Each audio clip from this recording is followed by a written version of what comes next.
जिल्हा शिक्षण प्रशिक्षण संस्था अंबाजोगाई यांच्या वतीनं व महाराष्ट्र राज्य शैक्षणिक संशोधन प्रशिक्षण परिषद पुणे यांच्या वतीने संपूर्ण जिल्हाभरात शिक्षक क्षमता वृद्धी हे प्रशिक्षण प्राथमिक, माध्यमिक व उच्च माध्यमिक शिक्षकांसाठी आपण जिल्हाभरात तालुकानिहाय आयोजित केलेला आहे। आतापर्यंत या प्रशिक्षणाची 5 टप्पे संपूर्ण तालुक्यात पूर्ण झालेले आहेत। प्रत्येक तालुक्यातून जवळपास 50% पेक्षा जास्त शिक्षकांनी या प्रशिक्षणातून आपली CPD केलेली आहे। कंटिन्युअस प्रोफेशनल डेव्हलपमेंट, व्यावसायिक वृद्धी त्यांनी आतापर्यंत पूर्ण केलेली आहे। यासोबतच आता जिल्हा शिक्षण प्रशिक्षण संस्था अंबाजोगाई यांच्या माध्यमातून शालेय विकास समिती SMC व शालेय विकास व्यवस्थापन समिती SMDC याही विषयावरचे प्रशिक्षण संपूर्ण जिल्हाभरात सुरू आहेत। आज अंबाजोगाई येथे 168 शिक्षकांचे शालेय विकास समितीबाबतचे प्रशिक्षण सुरू झालेले आहे। या प्रशिक्षणामध्ये शिक्षकांना शालेय विकास समितीची रचना, सामाजिक अंकेक्षण, शालेय विकास आराखडा कसा बनवायचा याबाबत आमचे सुलभक मार्गदर्शन करणार आहेत। या प्रशिक्षण वर्गाचे सध्या जिल्हा शिक्षण प्रशिक्षण संस्थेत 2 स्वतंत्र वर्ग चालू केलेले आहेत आणि त्याला आमचे सुलभक मार्गदर्शन करत आहेत। शिक्षकांना SMC हा विषय तसा जुना आहे, परंतु त्यामध्ये ज्या नवीन सुधारणा झालेल्या आहेत की जसं शालेय विकास आराखडा अद्ययावत करणे, शाळेचं सामाजिक अंकेक्षण करणे, या प्रकारच्या संकल्पना या प्रशिक्षणातून शिक्षकांना समजून सांगितल्या जाणार आहेत। 2 दिवस हे प्रशिक्षण जिल्हा शिक्षण प्रशिक्षण संस्थेचे माननीय प्राचार्य डॉक्टर इब्राहिम नदाफ यांच्या मार्गदर्शनाखाली आपण अंबाजोगाई तालुक्यातलं पूर्ण करत आहोत।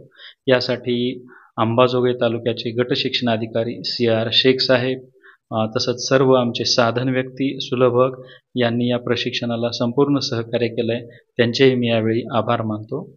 धन्यवाद।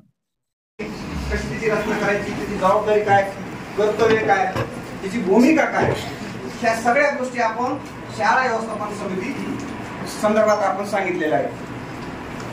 सांगा की बाबा अशा प्रकारची जी संबंधित अशा प्रकारची जी भूमिका आहे, म्हणजे प्रत्येकाच्या भूमिका आपण बघितल्या, म्हणजे पालकांची भूमिका काय आहे, पालक सदस्यांची भूमिका काय आहे, विद्यार्थ्यांची काय भूमिका आहे, शिक्षण प्रेमीची काय भूमिका आहे, शिक्षकाची काय भूमिका आहे। एक शिक्षक सदस्य म्हणून आपण शिक्षक सदस्य म्हणून आपण काय करत असतो, शाळा व्यवस्थापन समितीवर घेत असतो।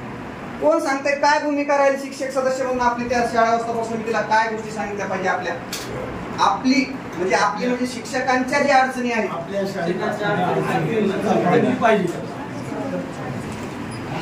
सांगा काय भूमिका असली पाहिजे आपली शिक्षक म्हणून, त्या समितीवर सदस्य आपण शिक्षक म्हणून आहोत, आपली काय भूमिका असली पाहिजे। जे विद्यार्थी सतत अनुपस्थित राहतात त्यांची त्यांना कल्पना दिली पाहिजे आणि त्यांचा आपण रजिस्टरवरती अलग भेट म्हणून त्याची स्वाक्षरी घेणं आवश्यक आहे।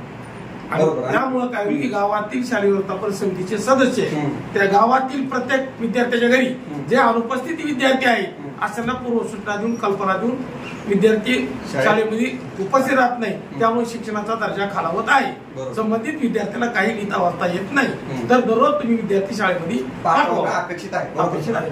म्हणजे आपली शिक्षकांची एक भूमिका आहे, आपण प्रत्येक वर्गाला अध्यापन करत असतो, आपण प्रत्येक वर्गाचे प्रत्येक जण क्लास टीचर असतात आपण, मग आपण काय आपल्याला बऱ्यापैकी माहित असतं की कोणता विद्यार्थी कमकुवत आहे, कोणता विद्यार्थी रोज शाळेमध्ये उपस्थित राहत नाही किंवा त्याच्या काही अडचणी आहेत, ह्या कुठे मांडणे गरजेचं आहे, आपल्याला शाळा व्यवस्थापन समितीच्या बैठकीमध्ये मांडणं अपेक्षित आहे। आणि बैठकीत मांडत असताना आपण त्या बैठकीमध्ये चर्चा झाल्यानंतर त्या विद्यार्थ्यांच्या संबंधित ज्या अडचणी आहेत, मग त्याच्या उपस्थितीच्या असतील, त्याच्या गुणवत्तेच्या असतील किंवा त्याच्या आणखी कोणत्याही अडचणी असतील, मुलींच्या अडचणी असतील किंवा कोणत्याही अडचणी असतील, त्या